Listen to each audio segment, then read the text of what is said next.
Hello, I'm Alice here with Dwell Time and Emily and Jack from Make Do Theatre.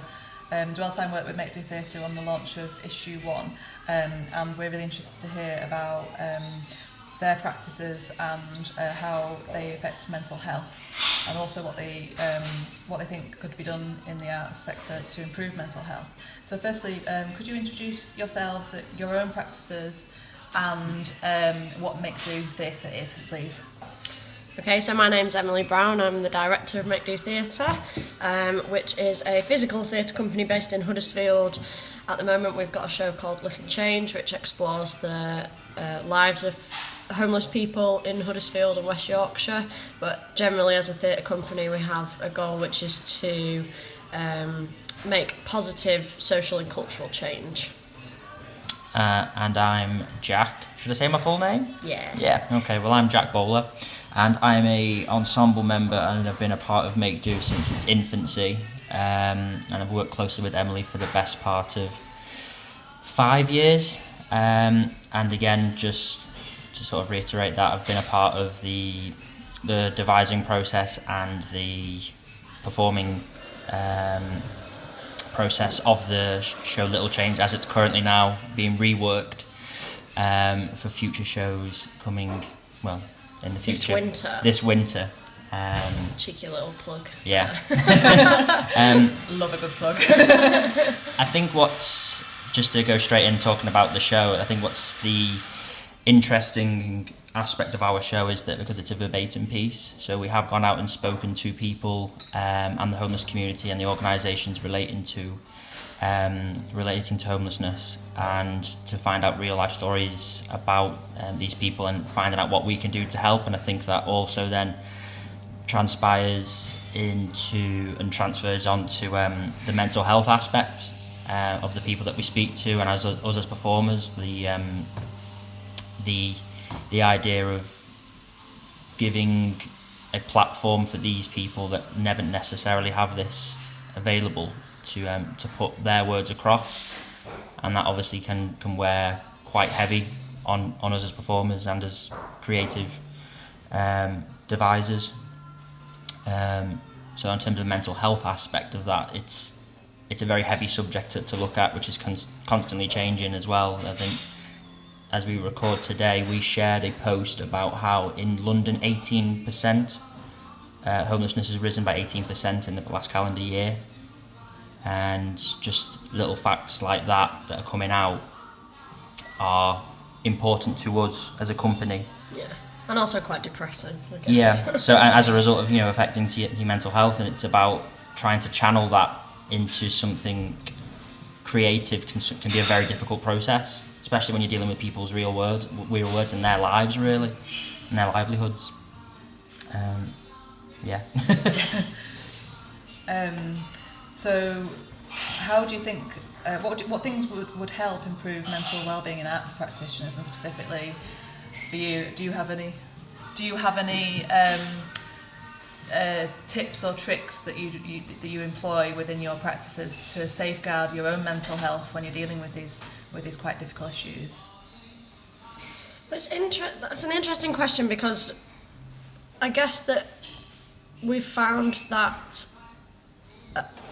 the practice that we do has an inherent effect on our mental well-being. It started when I was doing my master's research. My master's was actually about psychophysical ensemble training, so it wasn't really necessarily linked to mental health. But when we got to the end of that process and I did interviews with all the people who had been training over the course of the year, quite a few of them, including Jack, I hope you don't mind me saying, had found that it had had an effect on their everyday lives, which is not something that I expected. But yeah, just I think the content of the training itself, which is kind of all about being present in the moment and paying attention to your body, and you're kind of paying attention to your attention, aren't you, and making sure that you're always focused and stuff like that. And I think that it helped a lot of people, really kind of gain some focus. And there were a couple of people who said that before they started the process they'd been very anxious in their daily lives, and yeah, that after the training process they've been able to use some of the skills that they've gained and kind of transfer that into their everyday lives, which was really nice. That felt quite rewarding for me, and I'm sure that obviously felt good for them as well. I don't know, Jack, maybe you can talk a little bit more about that. There was something that you pointed out after you had finished your research, after completing it, and it was regarding the exit interview that we had, and I can sort of remember what I was saying, but it was relating to the idea of it doesn't necessarily matter if you get things wrong or right. It's about just doing it to the best that you can and being attentive and being present, whether it be individually or collectively. And you can try it so many times. If you get it right, then great. But if you don't, it's not the end of the world. And I think that then can be blown up on a bigger scale, like to everyday life, where you run into things like where you maybe haven't completed something the way you wanted it to, or things haven't gone your way in certain attempts, whether it be in work or in relationships or anything like that. Really, it's all relative. Yeah. And although it's something that you didn't achieve that time, it's the fact you've tried to do it to the best you can, and you can always try again. And I guess part of it is reframing failure, isn't it? And considering that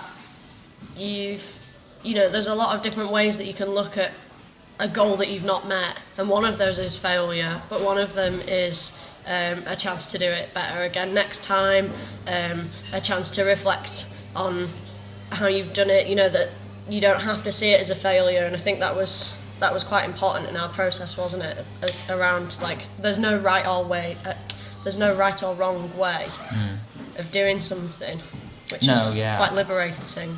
We never really considered the idea of failure. It was the idea of the work, because it being so psychophysical, it was sort of training your brain to not think negatively of the work you've just done, if it wasn't as successful as you had hoped it would be. And I think even going forward now, say 5 years later, even just reflecting on it now, I'm already seeing a case of I should probably start thinking about that more so than I do now. It's still relevant now and still can be applied to our ongoing work that we're doing.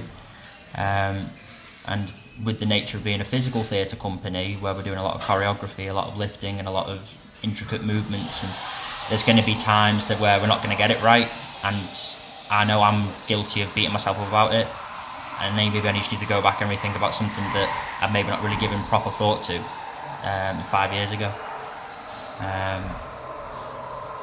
So I don't know if that answers your question. I'm not sure, but it was interesting all the same. Thank you, and really, really relevant and important. I suppose tips and tricks then is just trying to focus on the positives of things, and realise that there are more than you can have more than one attempt at things. Yeah. You haven't got to get it right first time, as much as it may seem like you have to. Like the idea of being a perfectionist is something that a lot of people, myself included, will aim to be, but it's the reality of that. You're never always going to get it right the first time, and it can take time to get things right. And that's the idea of training, the idea of repetition, the idea of learning from your mistakes as well. And just try not to beat yourself up about it to the point where it's detrimental. So being in a group environment, I think, is very helpful as well. The idea that you've got other people around you that are there as support. It's the idea that we rehearse currently every week, and our rehearsals can range from say 3 hours to 6, and it's a chance for everyone coming. Like with part of our company now, we've got people coming from as far as Manchester. To come and collaborate with us and work with us on a Thursday every week, and it's trying to still upkeep that ensemble feel that we've had from 5 years ago, with maybe only 3 or 4 of us now are part of that original group that's now developed into this theatre company, but it's still trying to keep that mentality the same. And I think having a group around you that is all in on it as well as you is a huge benefit, because if people are coming in where they've had maybe not as good a day for whatever reason, there's stuff outside of the company that's ongoing, personal things, etc. When they come into the room, we can all sense that something's not right. And it's not a case that we're there to work. We're all friends at the end of the day as well as colleagues, really.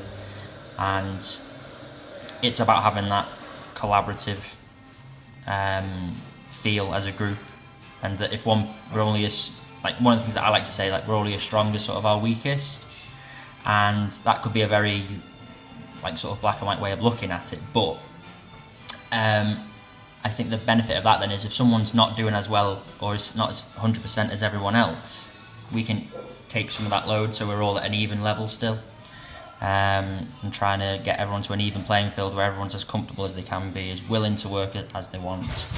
I think there's two different things in that though. I think, because a lot of the time people come in not feeling as great, and then but I don't always, we don't always know that someone's not feeling good, but at the end of the session they'll go, you know what, I actually came in and I didn't feel that good, I didn't really want to do it, I didn't really want to be here, but now that I've been here for 3 hours or 6 hours or whatever it is, I feel a lot better, and you guys have really cheered me up. And I think that's partly to do with the group, and also partly to do with the fact that we move around a lot, and actually physical exercise can be just a massively helpful thing for mental health, can't it? So Yeah, definitely. And even outside of like a theatre aspect, like I started going to the gym this year, and I've seen not only on a personal level am I feeling more accomplished, I'm also I'm feeling better about myself in general. I'm eating better. I'm made changes to improve myself, and it's not because I felt like terrible, but it's just a byproduct of me trying to improve myself. I'm seeing those results, and then I think sometimes it gets to the point in rehearsal where it's like, right, Jack, we get it. You go to the gym now. We get it. But it is stuff like that, and sometimes I think we mentioned off recording about the idea of recognition as well, like the idea of seeing the work pay off, whether it be through an audience reaction or whether it be on a personal level where you see yourself drop a size in clothes or something like that. It's those little things that help encourage, and then as a byproduct then will also improve your mental health. Sometimes it's hard to get the motivation to do it though. That's the only thing I would say. Individually you can struggle to motivate yourself sometimes. What does motivate you? What do you try and do to keep yourself motivated? Just in terms of our rehearsals, it's nice that we have every Thursday. Yeah. Because I think a lot of companies would kind of decide on a show that they're doing and then have maybe a 2-week intense rehearsal period, which is also super fun, but I guess I just prefer to spread out the fun. So we literally just meet every Thursday, don't we? It's something to look forward to. Yeah, exactly. Yeah. It's something that it's going to be on your calendar every week, and it's like I've got that time to be with those people and to do those be fun creative. things. Yeah, be creative, because like you said, being in an intense 2-week rehearsal period day after day can be very, very stressful, and it gets to the point where maybe after the first week or so you're then sort of sick of the people that you're with. And I think that goes to that can be said for any company. If you're around the same people for so long, there's going to be times where things are going to grate on you, or you're not going to 100% agree, and you add fatigue on top of that. That can be really, really, really stressful. And as I say, I think having it spread out the way that we do, even if people have got other commitments outside of it in the week, they've always got that day at that time slot to rely on to sort of have the option to leave that at the door and be creative. I'll make sure I don't plan any 2-week intense rehearsal periods, if you're going to get sick of us. It depends. If it's like a residency somewhere else, then maybe it'd be alright. Yeah. We go abroad or something, I don't know. That'd be fun. Hi, if I can just come in at this point. My name's Lenny, I'm also from Dwell Time. I'd like to go back a few minutes when you were talking about interviewing people that have experienced homelessness or who are experiencing homelessness. Do you find the way that you dealt with that information afterwards helped you to process it yourself, and in some way almost using that as a sort of a way of dealing with what you'd heard? Yes. So often what we would do is we'd go out and interview people, and we'd do it on a rehearsal day so that we could go back into the studio to kind of process what we've just heard. A lot of what we've heard is like very upsetting. You know, it's difficult to hear that people have experienced so many difficult things in their lives that have led them to a point where they are homeless or have, you know, struggled with accommodation. And so what we would do is kind of go back to the studio and often kind of immediately write responses to that, or you know, maybe a couple of weeks later, once we've had a chance to process what we've heard, we might go into the studio and do some writing, do some choreography that was a response to that, which means that the show itself is kind of a mix between like verbatim theatre and also stuff that we've written ourselves. So yeah, I think writing stuff ourselves, writing our responses down was really helpful for us to process that, because otherwise I think it can get a bit on top of you. There are times that I feel, you know, going back to what you were saying, Alice, about whether there are any negative effects to our work. Sometimes it's really overwhelming, because I think, particularly as a director, I feel that like it's a big responsibility, and there's, you know, it's important to make sure that these stories are told accurately, and we're not doing a disservice to the people exactly, that it's about. Yeah, exactly. So that can be a bit of a burden sometimes, I think. So it's been a really helpful thing for us to be able to write down our responses and to put that, you know, to channel that into something creative and something that we've made, and hopefully to turn it into something positive, even though what we're hearing is inherently quite negative. I think that it helps me to feel that, hopefully we're making a difference, we're making a change, we're giving these people a voice.